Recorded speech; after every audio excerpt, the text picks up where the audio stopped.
ኢትዮቴክ የኢትዮጵያውያን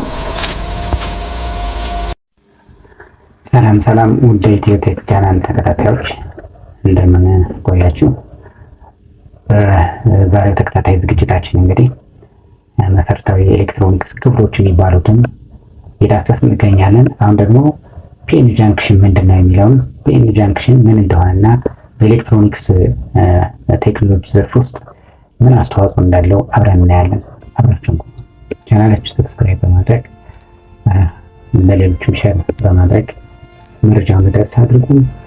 አብራችሁን ቆዩ።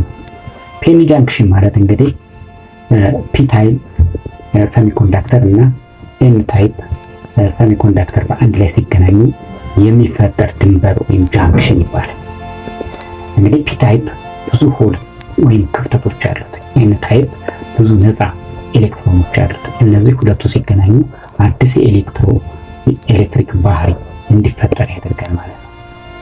ዲፕሌሽን ሪጅን የምንለው ደግሞ ባዶ ክልል ማለት ነው። ዲፕሌሽን ሪጅን ፒ ታይፕ እና ኤን ታይፕ ሲገናኙ ከኤን ታይፕ የመጡ ኤሌክትሮኖች ወደ ፒ ታይፕ ይንቀሳቀሳሉ። እንዲሁም ከፒ ታይፕ ያሉ ሆል ወደ ኤን ታይፕ ይንቀሳቀሳሉ። እነዚህ ድንበሩ ላይ ሲገናኙ እርስ በርሳቸው ይጠፋፋሉ ማለት ነው፣ ወይም ሪኮምቢን ይደረጋሉ። በዚህ ምክንያት በመካከሉ ኤሌክትሮኖች ወይም ሆል ያሉበት ክፍል ይፈጠራል። ይህም ዲፕሌሽን ሪጅን ወይም ባዶ ቦታ እንለዋለን።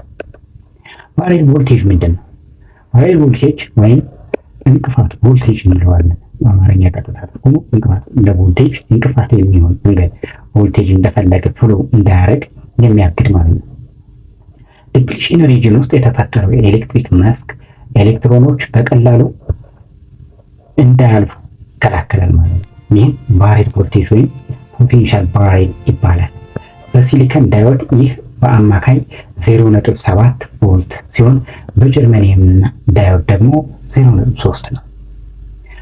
ባሪየር ቢያዝ ፒ ታይፕ ከባዶ ባትሪ ወይም ከባትሪ አዎንታዊ ወይም ፖዚቲቭ ጫፍ፣ ኤን ታይፕ ደግሞ ከአሉታዊ ጫፍ ጋር ሲገናኝ ዲፕሌሽን ሪጅን ይጠባል። ባሪየር ቮልቴጅ ከተሸነፈ በኋላ ከረንት በቀላሉ ይፈሳል ማለት ነው። ሪቨርስ ቢያዝ ምንድን ነው? ፒ ታይፕ ከአሉታዊ ጫፍ ወይም ኤን ታይፕ ከአሉታዊ ጫፍ ጋር ሲገናኝ ዲፕሌሽን ሪጅን ይሰፋል። በዚህ ሁኔታ ከረንት ማለፍ ይችላል። ከረንት እንደፈለገ ይፈሳል ማለት ነው። ይህን ለምን ፒኤን ጃንክሽን አስፈለገ? ፒኤን ጃንክሽን ከሌለ እንግዲህ ዳዮድ አይኖርም፣ ኤልኢዲ አይሰራም፣ ሶላር ሴል አይሰራም፣ ትራንዚስተር አይሰራም ማለት ነው። ስለዚህ ፒኤን ጃንክሽን የሴሚኮንዳክተር ቴክኖሎጂ ዋና መሰረት ነው ማለት ነው።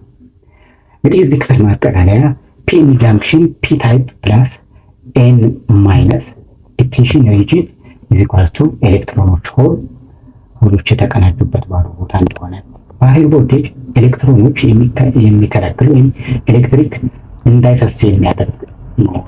ፎርዋርድ ቢያዝ ከረንት እንደፈለገ የሚፈስበት እና ሪቨርስ ቢያዝ ከረንት እንዳይፈስ የሚያደርግ ወይም ከትንሽ ሊኬጅ በስተቀር ማለት ነው።